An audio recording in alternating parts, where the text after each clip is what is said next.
What's going on, everyone? Welcome back to another edition of Sports to the Wire. For those of you who are new to the channel, I am your host, as always, Rashid White. All right, so I was actually going through the Brooklyn Nets Facebook page there. It's a great community there.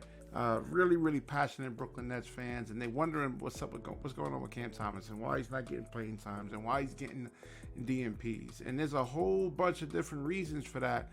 I'm going to try to get into this over here and see if I can actually break down. First of all, let's look at his stats over here.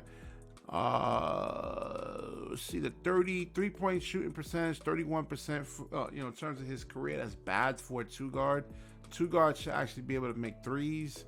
And you look at his overall field goal percentage, it's 43% and went up a little bit, and it's this year to 43.7. So you want to see him getting up to at least 47, 48% from the field. And understand something, like you come to a team where you have Kyrie Irving and you have Kevin Durant, and you're just you're not better than those guys. And he's a young player. He hasn't had much time in college. It was like 1 year in college. There's still so much for him to actually learn about the game of basketball. But let's get into shot selection. I don't like his shot selection. I was watching the Denver Nuggets game, and there was 2 possessions there in the fourth quarter where he takes a shot with 2 plays draped all over him at 18 seconds to go on the shot clock. 18 seconds. He takes a really contested shot with 2 people on him. They miss. He doesn't get back on defense, and they wind up scoring on the other end. So then he takes a 3-point shot. I think Jokic was all over him. And again, another one that's 19 seconds in the shot clock. So he's actually playing hero basketball rather than playing team basketball. And again, you can't just go in to a game and think score. When the defense actually thinks that you're going to actually score, you need to actually pass. You got to read the body language. And there's also times where he over dribbles. I keep saying this, and even when I play basketball, no more than 3-4 dribbles. If you can't get by your man in 3-4 dribbles, then you need to pass the basketball. And you look at the shot clock. You got 24 seconds in the shot clock. And really you have, let's say 18, 19. Sometimes it takes 5 to 6 seconds just to advance the ball over to the half-court line. So you got to run sets, man. You got to move the basketball, man. These guys are really good defensively. Now, if you get a switch now, let's say if you got Jokic that gets switched on to you, or you have like a slow-footed defender that actually gets switched on to you, then fine. Go do what Cam actually does. But you have Giannis guarding you. And then there's another thing. There's his pull-up shot. I don't know if it's actually proven. So if he's not hitting his 3-point shots, then he needs to actually get to the rim. And guess who they actually have waiting? Long, athletic defenders. So he has to work on his pull-up game. I've seen a small sample size of it, but a lot of it is off balance, and he's fading, and his body's not square.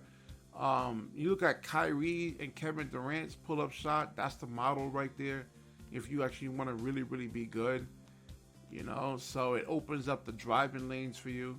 So Cam Thomas on the defensive end, I've seen there's guys that are right-handed. He lets guys go right to the right hand. Get to the strengths, get to the basket. In terms of his closeout, sometimes you got to watch. Sometimes it could be a poor shooter. Let's say a shooter that's like 31, 32, 33% from 3.